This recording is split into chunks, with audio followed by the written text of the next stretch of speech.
Hi everyone, my name is Tiwari, and today I'll be guiding you through a yoga flow where we focus on balancing. So balancing can be a challenge in yoga classes. You might feel really wobbly, you might feel really unstable, or you may have days where you feel super stable. And it's really a journey. You know, one day is different to the next, depending on the energy that we have in our body. And so hopefully this class is going to give you a few basic tips as to how you can balance, little tips and tricks, and we're really going to go into the granular detail because sometimes we explore these balancing poses and we move through them very quickly in a yoga class and we don't have time to focus on how can we feel more stable and what do we need to do, what can we use other than just trying to stay in one space. What else can we use? And there's a lot of tips and tricks that I'd love to share with you. So when you're ready, comfortable clothing and get over to your mat. Okay, so we are going to start with a balance on our toes. And you can see I'm already in it. And I'm going to turn to this side so you can see it a little bit better. We're going to be on the toes, okay? And the heels are off the mat. So we're just on our tippy toes. Our knees are together. Our feet are together. If you have them wider, it may be a bit challenging for you. Then we notice we crumble. We want to think about sitting up tall. See how that challenges the balance. We're going straight into it. And then we can bring our hands in prayer. Anjali Mudra. And gaze straight ahead. Now see how that feels. Your calves might be screaming. You might want to just come out of it. And you can. If you want to come out, you drop the knees down. And just sit here.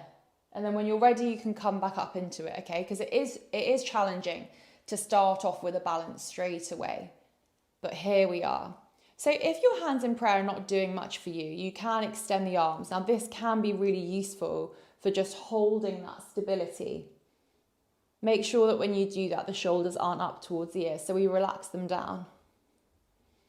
And again, whenever you want to come down, you can drop those knees. Good, staying here.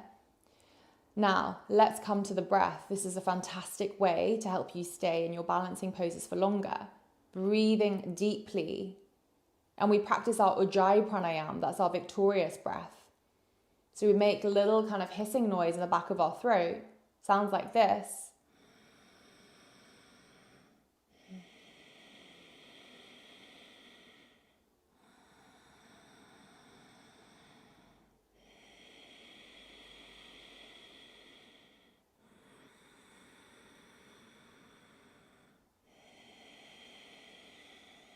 Good, let's all drop the knees.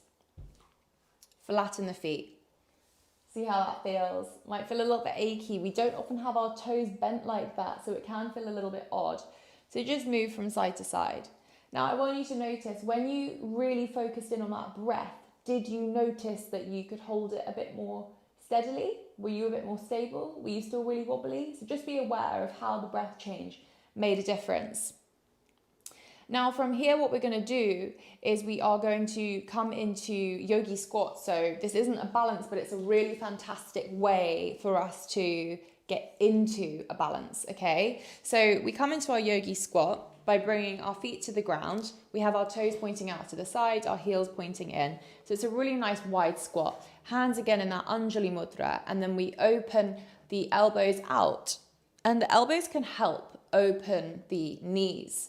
So we use the elbows and the arms to push into the knees, just underneath the knees, and create this opening. Now what you might notice is that you're up on your heels. Now that's okay.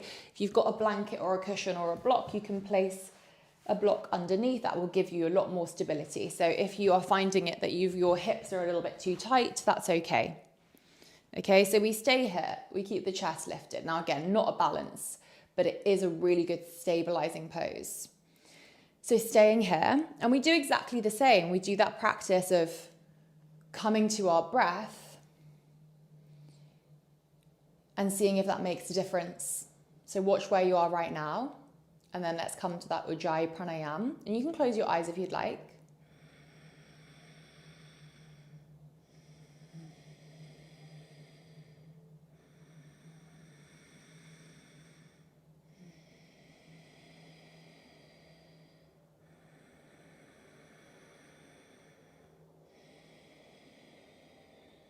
Good, and then just sit the bum back. Bring the knees together, hands behind, and then just slide the knees, sway the knees from left to right. And notice where in the body you can feel that. So that was just a good stabilizer. And again, notice if your breath made a difference. Now from there, we're going to come into our crow pose, Bakasana. Now crow pose is a balancing challenge. It does require a lot of strength. If you're struggling to get to it, don't worry. This is more about learning the techniques and the basics as opposed to getting into the pose straight away. So please don't worry if you're really struggling to get into it. It's all a practice, it's all a journey, and it's important that we enjoy the route that we're taking to get there as opposed to just when we get there, like anything in life. So I'm going to just face the other way so that you can see. I'm going to show you straight away what we're going to do, and then we're going to do some work and getting into it. So we come into that yogi squat, and there's loads of people that I've taught in yoga classes that have said they've never been able to get into crow pose until they did it this way, which is why I always teach it this way. We come into our yogi squat first. You've got the perfect setup here because your elbows are really close to the hips. They're in connection. So then all we're going to do is we're going to place the hands down and we're going to lean the body forwards. And we're going to think about Chaturanga, which is when you squeeze the elbows in and you lower yourself halfway down. We think the same movement. We gaze forward and ahead. We maybe lift one foot, maybe the other. Maybe we do a little hop. Or maybe we reach and lean and lift and bring the toes together. Keep breathing here. And then when you're ready, you can lower down, back into that yogi squat, bum on the ground. So that is what we're going to be doing.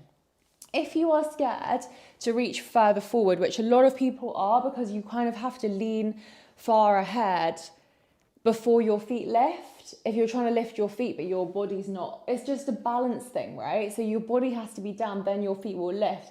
Trying to lift your feet and your body's not down enough, your feet won't lift. That means that you have to get kind of quite close to the ground and you feel like you're going to face plant. So if you feel like that, don't worry. Really good tip if you're at home, place a big cushion in front of you. Then you remove the fear that's in your head that's there for everyone. That makes it a little bit easier. So let's start. We come back into that yogi squat. Okay? Wide squat, feet out, heels in. Connection between the upper body and the lower body. Chest is open. Place the both hands down. Come on to lifting the heels off the ground. We don't gaze directly down, we're gazing down and ahead. So down and forwards. Open the fingers up, press strongly into the hands. Come on to the tips of the toes. See how it feels to just shift the weight from the back to the top. And know, this little saying that you can know, if you look down, you're going down. So we don't look directly down like this because I'm going to go like that. We're thinking about almost moving forwards as opposed to down. So hopefully that's another little tip you can use. So keep the connection. A lot of people, they'll have the hands all the way here, nothing to balance on. We need them close in towards the chest. Okay. Reaching forwards, gazing down and ahead. And just lift one foot and see how it feels. And then lift the other foot and see how it feels. And maybe we can do a little hop. And maybe we can lift both together. It takes time, takes practice.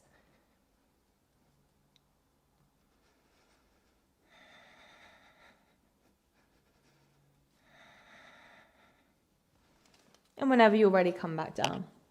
Release the glutes onto the ground. Extend the legs. So have a little bit of time playing around with it.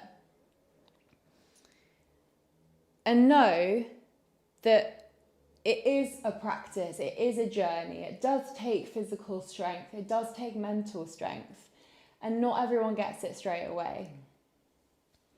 So a few more seconds of just lifting one, lifting both, maybe little hops. Maybe you fall. I face planted lots of times in this one, so don't worry. And then we're going to release our bum down to the ground. We're going to release our legs in front of us. And we're just going to take a nice forward fold. So move the fleshy parts of the glutes away. Inhale the arms up. Exhale, forward fold. Doesn't matter where you get to. Inhale up. Exhale, elbows out to the side. Good. We're going to gaze to our toes. Use the drishti. the yogic gaze. So we're looking down to the toes. Feel the stretch through the backs of the legs. Good. Inhale slowly. Come all the way up. Come into a cross-legged position. Both hands on the chest, on your heart, Anahata Chakra, heart energy center. Observe how it feels to challenge yourself, to take yourself out of your comfort zone, to be nice to yourself when you're wobbling around,